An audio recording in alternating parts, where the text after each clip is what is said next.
Hey everybody, thank you for joining me for this Friday session of our illustration masterclass. I hope some of you had a chance to go and enjoy Adobe Max in our amazing virtual presentation of it. This is the first time that we had this possibility of people being able to see it all over the world for free. From what I understand, there were over 500,000 people who had registered for it. And I myself found it to be just an incredible event, full of inspiration. And I also found it to be very uplifting and very positive in the way that it was presented. And I think that was just something we all needed a really good, healthy dose of in this time. And anyway, I really do hope you had a chance to see as much of it as possible. And if not, I believe that a lot of the content is now available at the max.adobe.com website for you to watch whenever you have time. So highly recommend checking it out. If you did not see my demo of Fresco, Fresco 2.0 is released, and there are so many great features. We added 10 of them, in fact, including smudge and the ability to use capture ribbon brushes in your work, the ability to change the pressure curves for your drawing. Oh my gosh, so many great things. And check that out as well. Today's demo I'm doing in Photoshop, and there were a lot of really great updates to Photoshop as well. So please update your stuff if you haven't done so already. Anyway, today I wanted to do part 2 of this masterclass series on drawing the figure, and specifically talking about common problems or mistakes that I've often seen people struggling with early on when they're trying to cope with just coming to grips with how to get a figure to look sort of right. And I don't mean specifically drawing realistic figures. You know, we're not talking about getting all of the anatomy just perfect and so on. But there are a few things you should know that will help you to draw better figures, whether they're cartoony or fantasy, or they are trying to be a little bit more realistic. Depends on what you're going for. All of that stuff, though, falls under this umbrella of understanding figures a little better. And so what you're looking at here, I'm going to switch over to my screen, is this is what we did a few weeks ago when we had my last masterclass. And we talked about some common problems, such as connecting the head properly to the neck and then to the body, the neck to the body, and how people oftentimes will forget that the back of the head, the neck comes up higher to the back of the skull. If I just grab another brush here, I'm going to grab my nice fine charcoal brush, make that a little smaller. So we talked about, for example, connecting the head in the wrong spot. So if I just draw right there, you see how there's this nice angle here from the jaw where the front of the neck connects, which is lower than the back of the neck, which connects to the base of the skull, more or less. Okay, which if I were to draw over here, that would be that cranial mass there, that top part of the skull. Okay, so that was a common mistake we discussed. Basic alignment and proportions for the face, and how you can easily break it into thirds from the hairline to the brow ridge, and then down to the bottom of the nose, and then down to the base of the chin there, the jaw. Something you could find in a lot of different reference materials. A book by Andrew Loomis, for example, Drawing the Head and Hands, or Figure Drawing for All It's Worth, and so on. Anyway, those are some things we talked about with the head, allowing space for the forehead, of course, something people often forget, and do what I call forehead eyes, which is drawing eyes in the middle of the forehead, which is just not right. We moved on to talking about a very simple, basic sort of armature for the body here, or if you want, you could call it a mannequin, okay? And this, again, is something that you can find a lot of examples of in various books and so on. And we wanted to just show a very simple one with this sort of oval for the rib cage, right? The nice little break right there, okay? And the head, I like to draw as a sort of circle with a little bucket hanging from it, you know, this little bucket shape right here for the jaw, rather than drawing an oval, because I always find that to be a little less accurate. And we talked about this nice diamond, right, that you get, the clavicle, and then the trapezius, the top of the trapezius connected to the neck down to the shoulders. This kind of diamond shape that you get right here. And then to keep things simple for the pelvis, it's really just kind of this bow tie sort of shape. All right, but make sure we have the angles accurate here, where we're angling up and away from below, and then remembering to attach the legs, slight angle there, out here, and then having them come on down and so on. And then we went ahead and drew on top of that and dropped in our figure. And again, this is much more complex than you need, but I just was getting carried away. And I showed how that same armature, that same mannequin could be used to draw a female figure over here on the right, okay? And I'm going to get rid of my symmetry now. I don't need that. We used that to speed things up last time. If you don't use symmetry in Photoshop, it's very handy. It's right here, this little butterfly icon. You have all kinds of symmetry axes you can turn on or off and place wherever you like in your document. And I was using vertical symmetry to quickly sketch in this figure here. Okay, so in any case, if you missed that show, go ahead and watch it back. It's on YouTube. Just do a search for Kyle Webster Masterclass figure, and you should find it very easily. Okay, so why don't we turn all this off, and we're going to make a new layer. And what I wanted to talk about now, moving forward, is a couple of things. One of which is gesture and fluid movement with your figures, lines of action. Some people would refer to part of what you do with gesture in your drawings as finding the line of action or the lines of action in a specific pose, so on.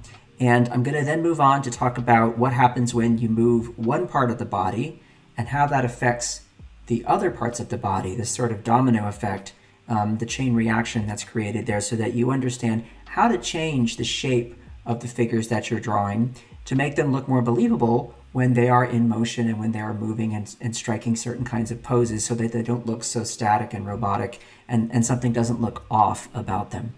And then wanted to try and conclude with a little bit of discussion about weight and balance, and how much that can help with the way you draw your figures or your characters. You know, when I say figures, I don't necessarily mean that this is limited to human beings. Okay, it could be any kind of character you're drawing. I also wanted to mention right at the top something about the importance of becoming comfortable with foreshortening. And the reason for this is because when you are comfortable with drawing things in a foreshortening certain parts of the anatomy in the poses, so an arm or hand reaching out towards you, for example, or something like that, or a leg going behind a person, or just changing the angles, the camera angles from which you're viewing your figure and their poses, what happens is then you break away from this very boring and repetitive need to show the full length of every appendage, and use an overabundance of silhouettes, profile silhouettes. What I mean is, people are so tempted all the time to do, okay, I've got my character here, and I'm going to draw them from the side because I know I can do that, and I'm going to have make sure this arm is out here doing something, and this arm is out here doing something. It's almost like you're drawing one of those Egyptian characters, right? Where you say, all right, so I can do the profile. I know how to do a profile. I know how to draw this arm in fully extended, you know, or at least being able to see where that breaks. Okay, and then, okay, for the legs, I've definitely got to be able to see the entire length of that leg from the side, and this leg as well. Okay, there. Now I'm comfortable with that. Okay, now if you do that over and over and over again, all your characters are facing each other from the side, and they've always got their arms and their legs completely visible in all, in their entire length, right? With no foreshortening, you wind up with a very big problem, and that's repetitive, boring, and just not that interesting for your viewer. So instead, you have to be comfortable with this idea of, okay, well, again, maybe I could have that head looking up and away a little bit, okay, and turn the body this way. So I've got a shoulder here and a shoulder here, right? There's that nice little clavicle there, a little diamond shape that we want. And I'm going to have this arm is going to have a hand here gesturing towards me. So there's my elbow there. So I'm not even seeing the majority of that forearm. I'm just seeing the upper arm, and then the hand is coming towards me. This arm is maybe coming back a little bit. I'm going to bend bend forward a little bit here, and this actually put this arm back here, and it's bending there, and then there's a fist there. So there, but the one hand on the hip there. Okay, so I can't even see the full length of that because there's foreshortening this way and then this way. And then maybe I'm going to put this leg coming out towards me here, and then crossing over this leg, which I'm going to actually put it down this way, and that's going this way. I mean, this is a completely ridiculous pose, let's be honest, folks. But you see the point I'm trying to make. If I can start to put that arm out a bit like this, maybe put the hand up a little higher. If I can start to get comfortable with these kinds of poses, right, all of a sudden I'm adding a lot more interest to the drawing, okay? And maybe we don't even see, get my nice center line there. And maybe we don't even see this arm at all, right? You can get rid of that. It could just be behind the body. We don't know, right? Or maybe part of it's coming down here and resting on that leg or something like that. Okay? So the point I'm trying to make is, if you can't twist and turn the body and draw it from different angles, right, you're going to wind up with everything looking the same like this, and that's not going to be a good look. Okay, so now we'll just put some sort of finishing touches on this. Reaching forward. And you'll notice too, I'm working in kind of broad strokes, right? Like trying to get the line of action, which is something I want to talk about in a minute, so that this pose has some energy to it. Okay? Maybe put that leg back further. More foreshortening, right? Have that foot come down like that. Okay, so hopefully that makes sense. All right, now before I go on, I want to say hi to some folks in the chat. See what we have here today. We have oh my goodness, lots of folks. Hey, Cody's there, and Joe Tiermia, nice to see you, and Mallory, and Kyle Robinson, another Kyle, Wade, and Ashrafo, I hope I'm saying your name correctly. Ariana, nice to see you as well. Jan is here, hello, hello, and Ann Jeanette, and let's see, oh my goodness. Lots of folks who I don't, well, you know, different crowd in some ways. Jason, nice to see you. Andrew's here, and Jordan. Different crowd from sometimes my other show, which is very different from this show. But, you know, this is, if you want to learn how to draw and talk more about drawing at a more advanced level, that's what we're talking about today. All right, so let's get the gesture and fluid movement, the first thing I want to cover today. And I'll use a little blue color here so I can sort of have my non-photo repro blue, so to speak. And I'm just upping the flow on that. And let me explain what I mean when I say gesture. So one way of drawing the figure that is very static and very, well, frankly, it's too stiff, is to put things together, you know, piece by piece. Okay, I'm gonna do this. Here's my hips. Okay, and I'm gonna put a leg out here, and another leg out here. Okay, there. And this person's going to be, let's see, leaning a little bit forward and reading a book here. Okay. All right, I'm piecing it together, like a little stick figure here. Okay, now that's fine, all right? But let me show you the line of action here, the gesture that I'm trying to get. It's a nice bit of this, right? On down, see that nice curve right there? And then this, right? And then that kind of a gesture.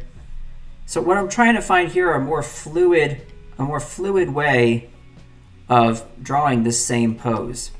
Okay, the line of action really is base of the head all the way down. In fact, I could make that even more pronounced like that, really make him lean forward. Okay, so that's a nice line for that spinal column. Okay, so that action of the spine is oftentimes where you're going to find a great line of action. All right, when you're thinking about the torso and that connection to the hips. So there's a nice fluid line of action. And if you want to avoid your figures feeling too stiff, try drawing in this way where you're doing more gestural stuff. So then I've got a leg, you know, like that. And I've got another leg out and down. Okay. Very nice. And I'm not saying you can't use broken lines. You can break it up here and there, right? But when you're thinking about the line of action, you're most often concentrating on where the weight is being carried, and then the connection of where the weight is being carried to how you're going to from the legs to the torso. And the arms sort of, they're part of that, you know, the lines of actions and the gesture that you're going for, but the arms to me are sort of an afterthought because they don't necessarily carry any body weight. In other words, I could lean my body really far over, okay, and have my legs bent and spaced out from one another, and I could balance myself and still freely move my arms around quite a bit without affecting that balance, okay, and the way that my weight is distributed with my body. So I think about the arms usually after kind of establishing how to get that weight distributed. All right, so there's that line of action. And then, you know, as an afterthought, I can think, all right, so we get one arm out here and one there, and there's that book. All right, I didn't even bother with the head because, frankly, the head isn't carrying any weight, is it? Let's be honest. But, you know, now I can throw that head forward. All right, now for me, this is a much more satisfying way to try and work out the character pose, okay? And then on top of that, I can start to work out more of the, I would say, the stiffer bits of the anatomy, just the more precise kind of figuring out how to connect everything and make it look right, okay? Somebody's got a little collared shirt there, and there's that shoulder.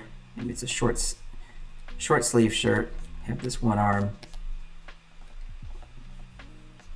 here. Still not using, you know, I'm not using a lot of, and here I can make some changes too. I can bring this arm in. Alrighty, there we go. Bring that all the way down.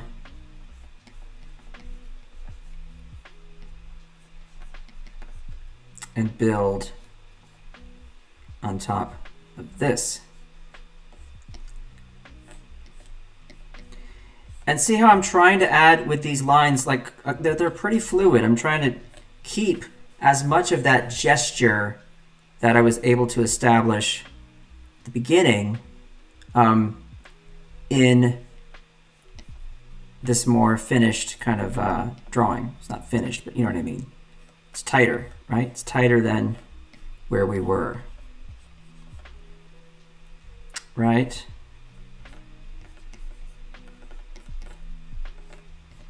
All right, so there. Now, that's one way to do it, and that's one way to think about line of action gesture. But one of the best things you can do is go to one of these websites that give you free figure drawing resources, and there are so many options now. One of my favorites is the Croquis Cafe. I'll write that for you here, and make sure you write this down. So this is on, I believe, Vimeo, okay? Croquis Cafe, croquis being the French word for sketch, basically. And they have dozens and dozens of free life drawing sessions with poses ranging from 1 minute through 2 minutes to 5 minutes. And you can then look at the pose that you see the model doing. And what you do then is capture the gesture, capture the lines of action. Just try and do an exercise where that's all you do, right? Do this every week and do it for several days a week. Give yourself maybe a 30-minute drawing session every day where you say, okay, I'm just going to capture the line of action, the gesture of the pose that I'm seeing. So for example, I could have someone whose back is bent, right? And then one hip is higher than the other, and the leg comes down like that. And then they could be stepping forward.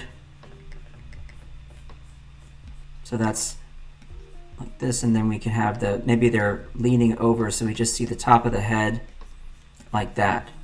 All right, so you see how I'm doing this? So there's the back, there's that line of the spine, and we come right up and over into the shoulder, and maybe one arm is like leaning on the front of the leg there. Okay, we don't see the other arm. But that would be a finished drawing, more or less, for yourself, okay? And you could always, let me grab a different eraser here. Come over to my erasers. I'll use one in the mega pack. We'll use the in the drawing box here. Let's see what we got. They're towards the bottom. Let's see. Oh no, I think they're in erasers pack. Here we go, erasers. We'll use the kneaded eraser. I like that one. And what I'll do is I'll just knock this back, make it much bigger. There we go. So I can take this drawing, and you can do this too. You can do it on paper, you can do it in Photoshop, you can do it in Fresco, whatever you want. But I'm just knocking that back, and then over top of it, see, now I can put in the figure.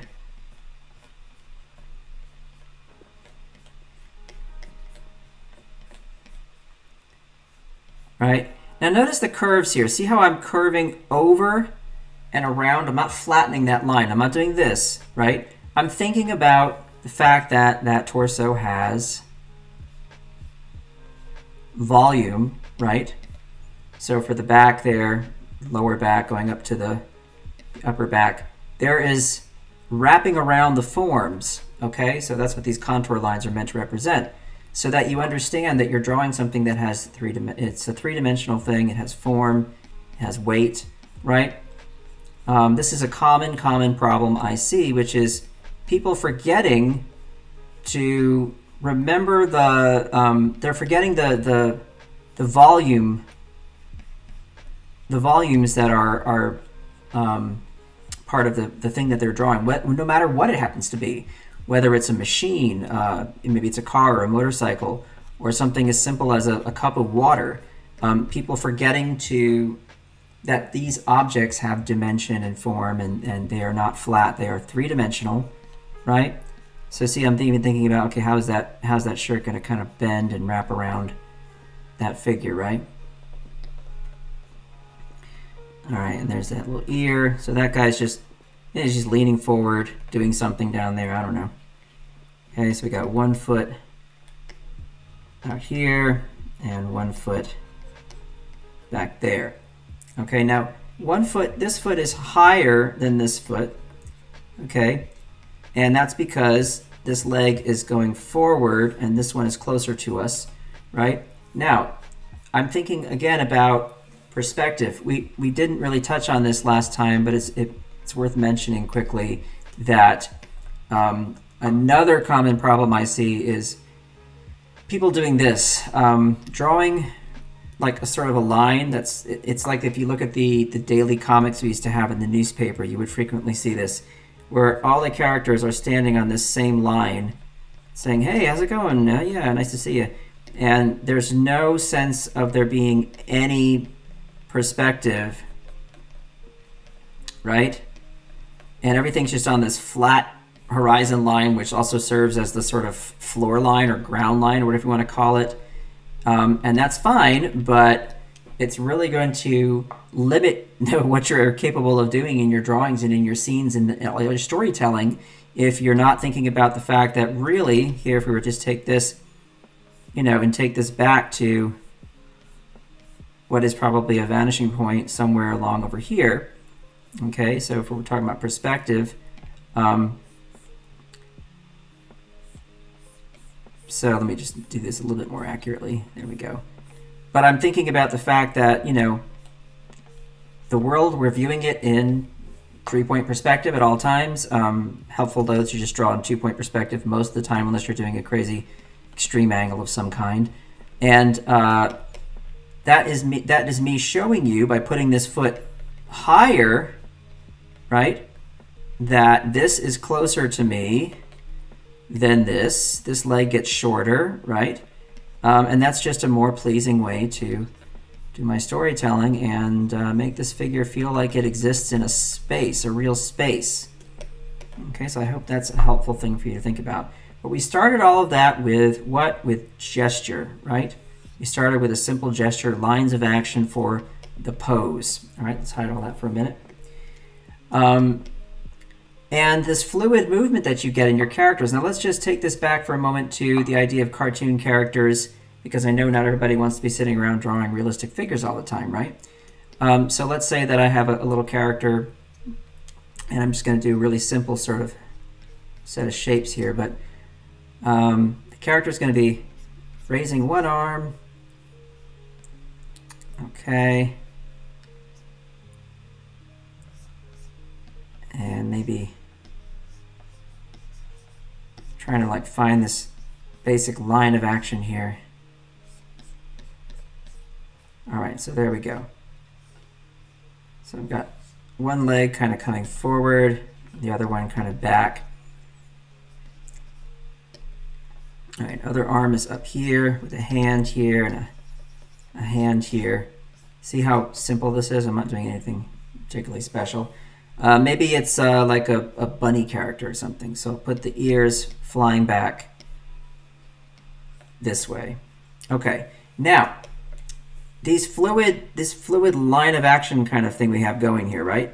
This is going to help me, and I'm going to try and keep that sort of fluidity going throughout the drawing. Okay, and then I can come over it.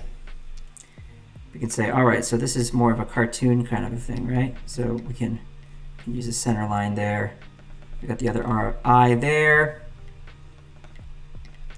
Okay, and he's, I don't know what he's doing, but he's running for some reason. Maybe he's late. Maybe he left the oven on. I don't know. Guys, give me better jokes. I'm not in a joking mood today. This is serious stuff. Okay. Now, in a moment, I'm going to talk about something that I just did with this bunny. Here, I'm going to talk about it because it's important, and it's something I mentioned up front that we're going to talk about. Give him a little t-shirt.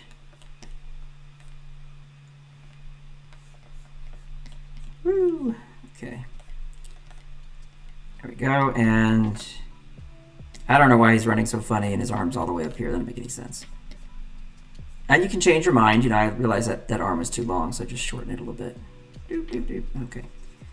Keeping this as simple as we can.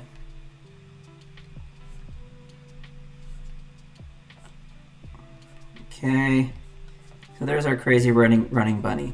Now, we got all kinds of silliness here. This is obviously not realism. And it doesn't have to be. But what is nice is that we have a clear line of action here for this pose or series of line of actions, right? This is really kind of the whole line of action if you want to look at it. Sometimes you want to see what's the if I could boil it down to one simple line, what would it be? Right? All right, so now here's our bunny. Okay, now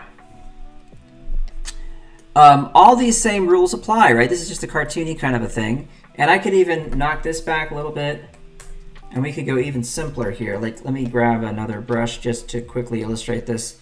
I'll grab the Belgian comics, one of my faves. Where are you? There you are. Okay, so we're really gonna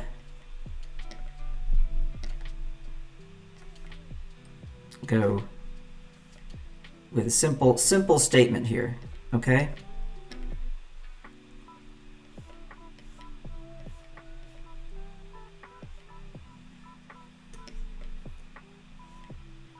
And I can exaggerate stuff, make the hands really big, right? And make the clothing even simpler.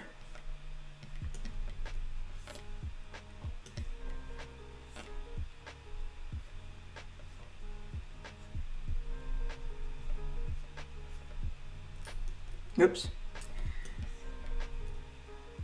And maybe I want to do something weird like make the legs get really big towards the bottom. Okay, that could be something I want to do. Whatever, maybe that's just part of the character design. Maybe he's got gigantic feet, you know?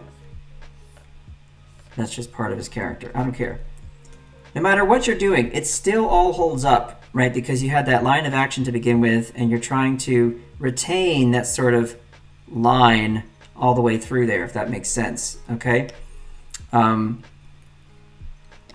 that. Whoops, wrap that around quickly. Boop, boop, boop, boop. Why don't we do this? Give him some nice little laces and soles and whatnot. Okay, don't want to get carried away with this ridiculous character.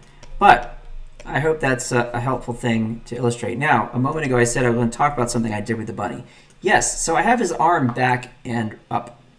And that brings me to one of the things we talked about a moment ago we're going to discuss today, which is what happens when you move part of your body and the rest of the body has to, everything has to shift, okay? Now, I did say earlier that, depending on how your weight is distributed and so on, moving the arms around and everything is not going to affect your center of gravity that much. But let's talk about arms for a moment, because one of the easiest examples I can give you, and one of the things I see as a problem very, very often, and this is about correcting problems that we see more often than not, right, is this. I'll show you something here. I'll go back to my charcoal brush. There we go. All right, now, let's say I've got a figure here. So I'll just do a little figure. Okay. Here's my figure. All right, they're standing here and they're not doing anything right now. Okay, so we're just going to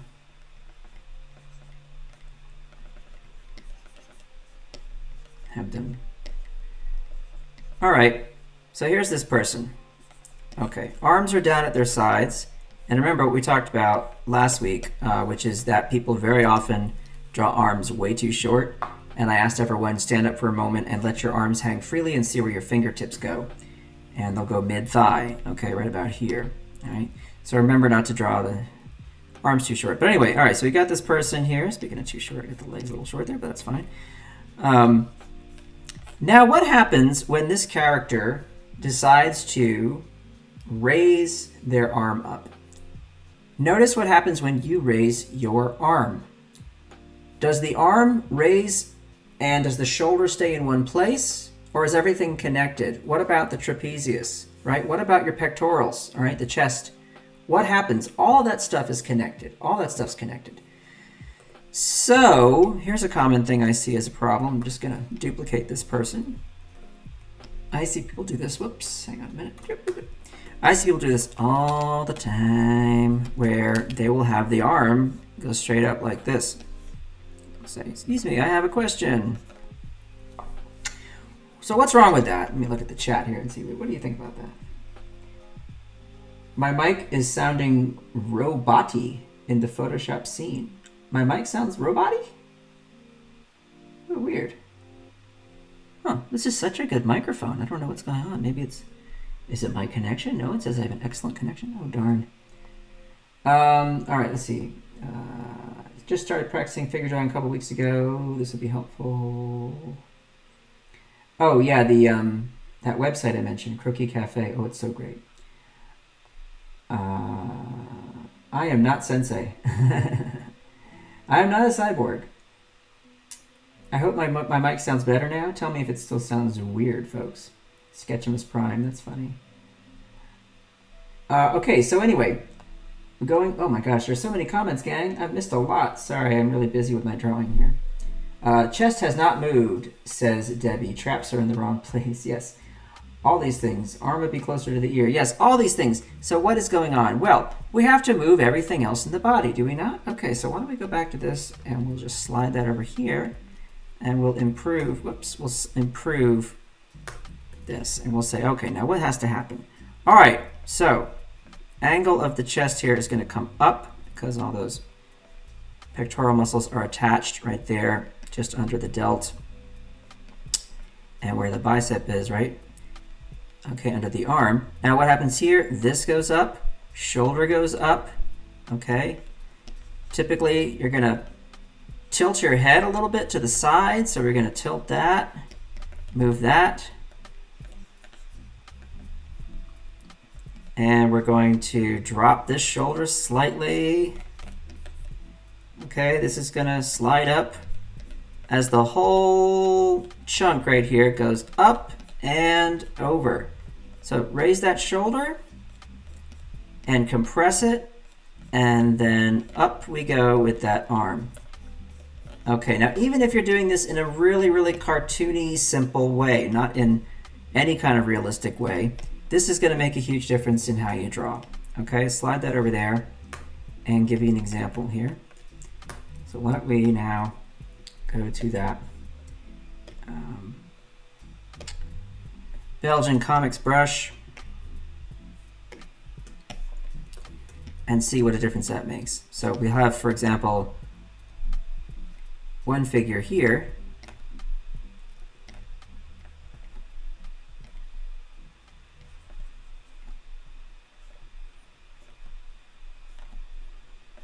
And they raise their arm.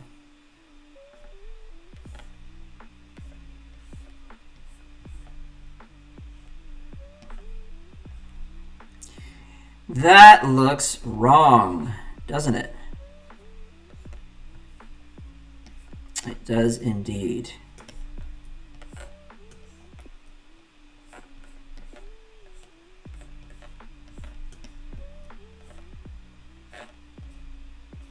Okay, so there's our character raising their arm there.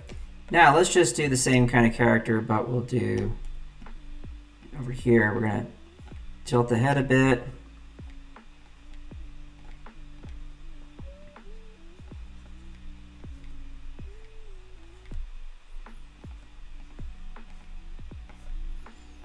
Lower that shoulder a bit. Angle that shirt up. Raise that shoulder. Whoops. Get that line of the chest there. Coming up. Hey, I got a question. All right, which looks more natural? Obviously, the one on the left. Right? So now we're in good shape. Okay, so think about that. The next time you're drawing a figure, no matter what action you have, think about the reaction that happens in the other parts of the body, how everything is connected and what happens. And this also relates to what I talked about with the problems that we have with not showing that the character has weight or is feeling balanced. So I like to give the example for that of a figure who is leaning forward. Now, here we go. Here comes this character. They're going to lean forward.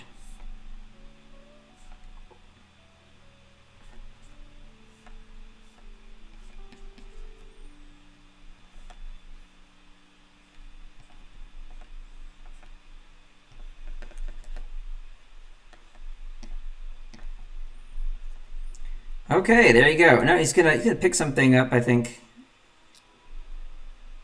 No, we'll just have his arms on the side. That's actually the simplest way to show this. Now, what is wrong with this? Okay, if you think there's nothing wrong with this, stand up and try and do this yourself. And you will immediately fall over and you will hurt yourself. So don't blame me, I warned you. But this is not possible. You can't do this. Okay, unless your feet are stable to the floor, in which case I feel sorry for you, and I hope it didn't hurt too badly. Instead, what you want to do is what? What happens? Now, when we talk about weight and balance, and also what happens when one part of the body moves and another part has to then move in another way to sort of react to that movement. Okay, well in this case we're talking about weight. Now, gravity is a real thing, much as I'm sure our president wouldn't agree. And this is how normally where we're facing, we have gravity is forcing us down this way. Okay, well what happens when you lean forward? What happens when you lean forward? Okay, you're going to topple over because your center of gravity, right, is now probably about here. Okay, so you're off center and you're going to fall over, and that's a bad scene. What do? Okay, well let's take this same character, slide this over here, and let's do a very simple thing here. We're going to just take away the bottom part of their body. Okay, goodbye. And we're going do this.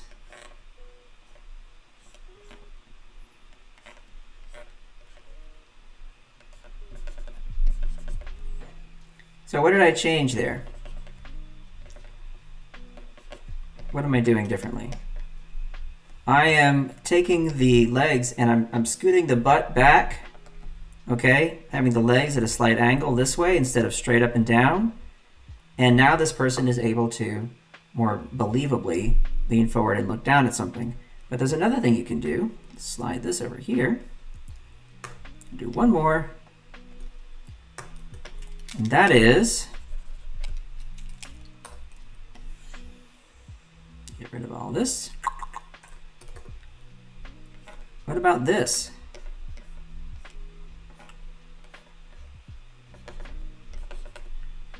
How about that? Now we've got our center of gravity right over the knees, right? And on down. So this person isn't going anywhere. This is nice and stable. So there are times when you're going to want to make your character look unstable, when they're off balance and they're getting knocked over or falling or tripping, or you're doing some kind of a comical effect, whatever it happens to be, okay? But if you want your character to feel weighted and grounded and feel like there's balance, you have to think about which parts of the body need to move so that the center of gravity is going to be right and they're able to stay up. Okay, now, another thing this brings me to is characters that feel stiff because they're not standing in a natural way. So anytime you're drawing a character, all you have to do is a little bit of shifting of the weight, moving the weight to one leg or the other. And by doing so, you're going to be creating a much more natural way for your character to stand. And with figure drawing, the easiest thing to do is think I'm either going to go left or I'm going to go right. That right leg or that left leg is going to carry the bulk of the weight. And once you make that decision, you can make a few slight adjustments to the rest of the body, and you're going to be in good shape. Now, I'm sure many of you have heard this before, but I'll say it again, contrapposto.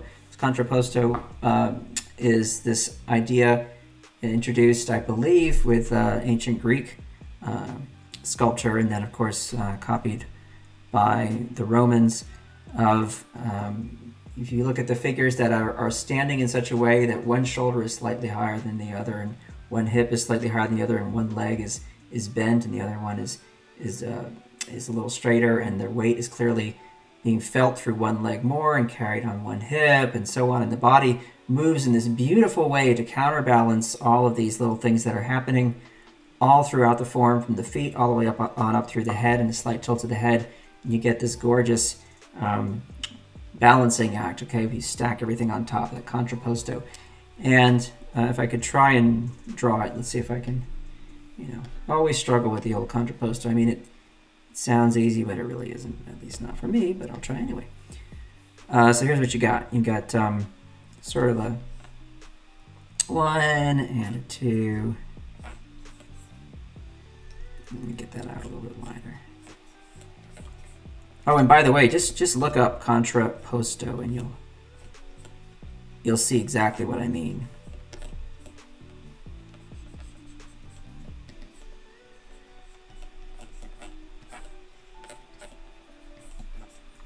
Okay,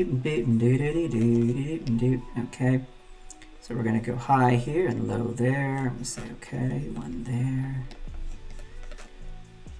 Look at the David, if you want to see a lovely contrapposto. And then we just pop that head at a slight angle.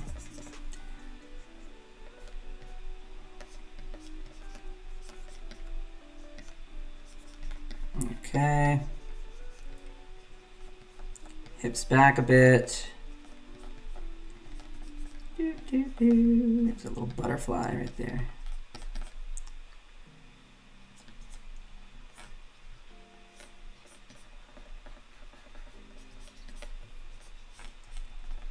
This leg is carrying the weight.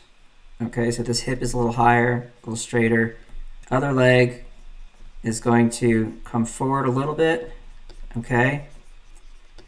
And there's our knee, and then back a little ways so that this other leg can sort of take a tiny bit of weight, but mostly It's just there to sort of look pretty. But this is the leg that's getting the weight, okay? So that's what's going on there. Let me come up. And this arm is going to be, this shoulder is higher than this shoulder. Like so. Sometimes you'll have this arm crossed over the body in a lovely little pose, you know, like that. But hopefully you get the idea here. So it's these nice curves, right? Really nice stuff.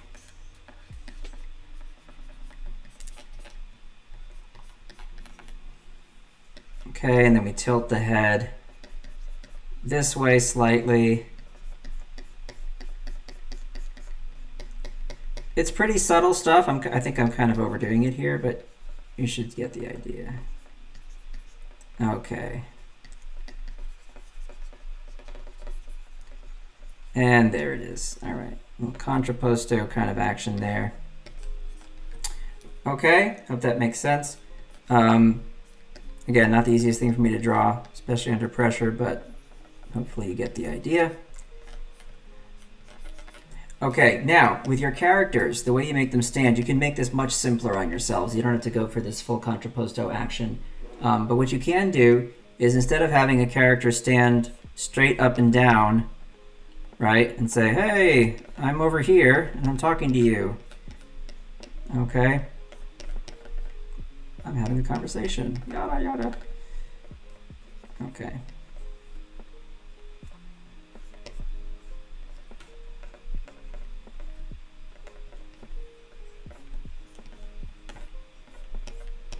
Okay, very boring, right? So instead, let's do this.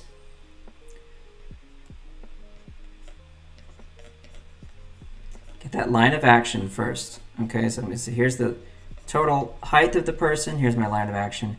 I'm going to put one leg forward, okay, and I'm going to make sure that the hip in front of me here is a little higher. Okay, we'll understand that in a moment. And let that leg be kind of straight. And angle that foot down a little bit, angle this one the other way.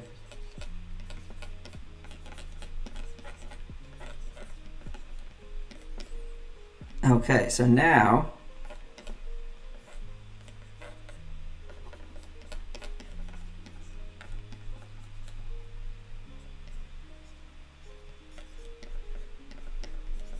still the same person talking, and then maybe I want to have this shoulder is down and the other shoulder opposite is up a little bit.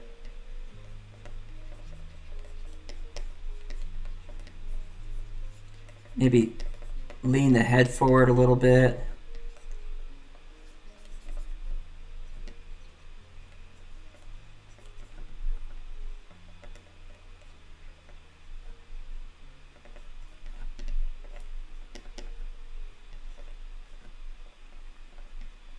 And now some foreshortening. So put this hand here, even though the arm is out here.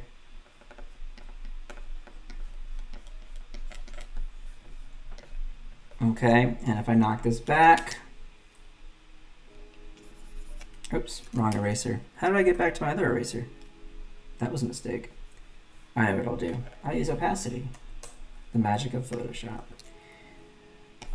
All right, and then we'll come over this and say, okay, now I can do this. One arm here, okay. Head can go down here. There's that little ponytail, whatever. Boop. Other arm is up. Hand is towards us. Get some foreshortening going there. That nice S curve, right? Wrapping around.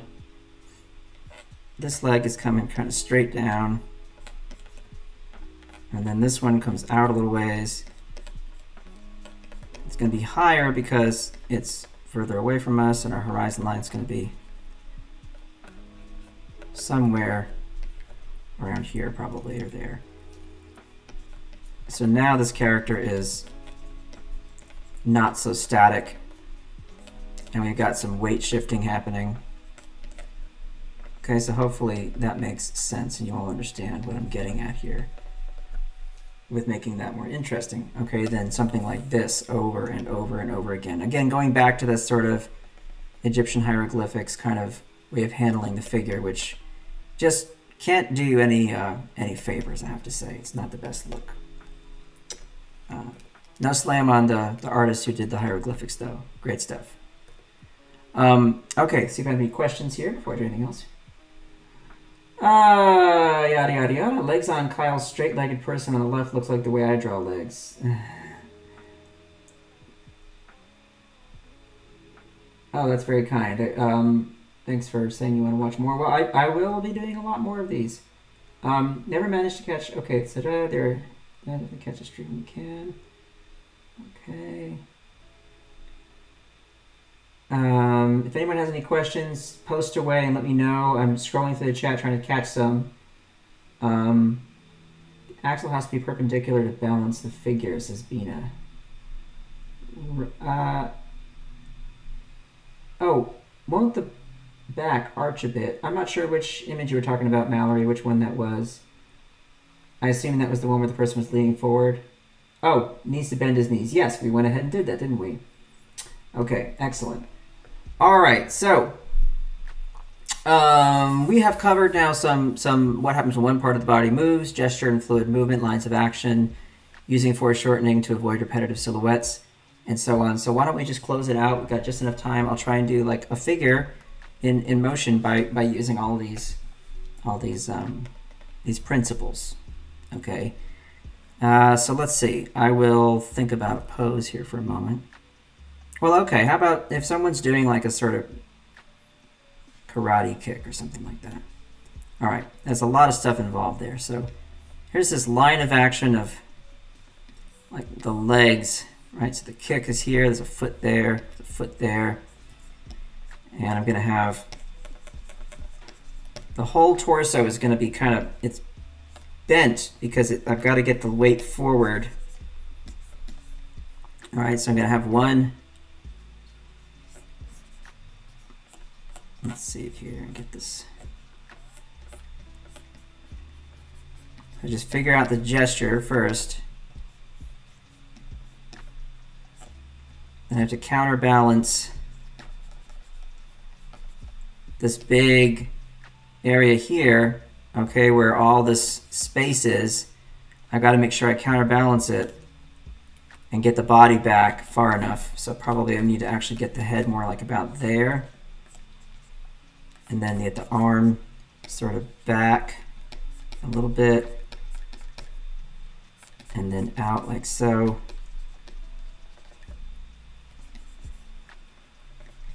And get that other arm maybe forward a little bit. So there's a fist.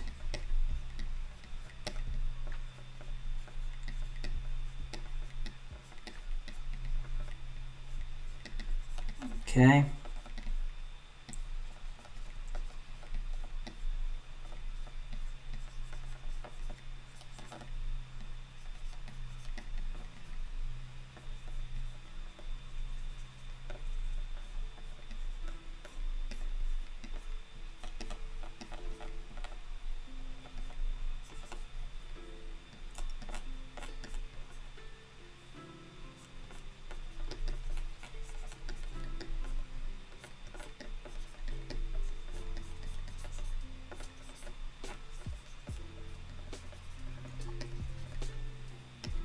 One and two, here we go with this leg.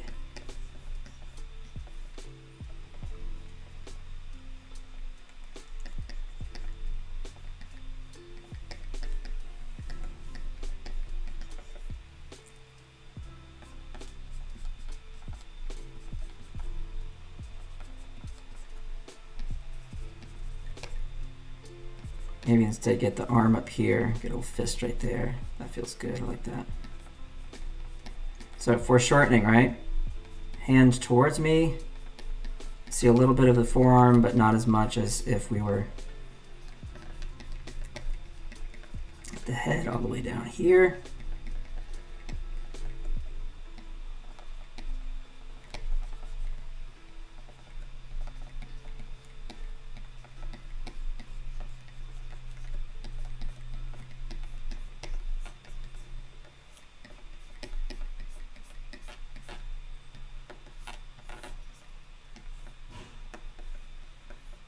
All right.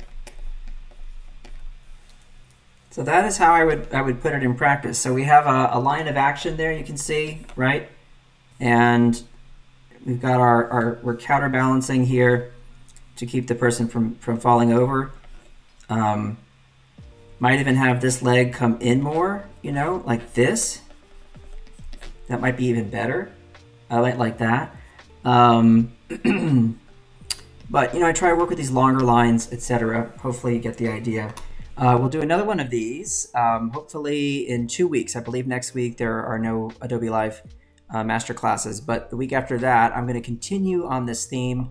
I love talking about figures, and there's a lot to talk about, so hope you'll stick with me and watch that. Thanks everybody for joining, and I'll see you next time. Everybody take care and be kind.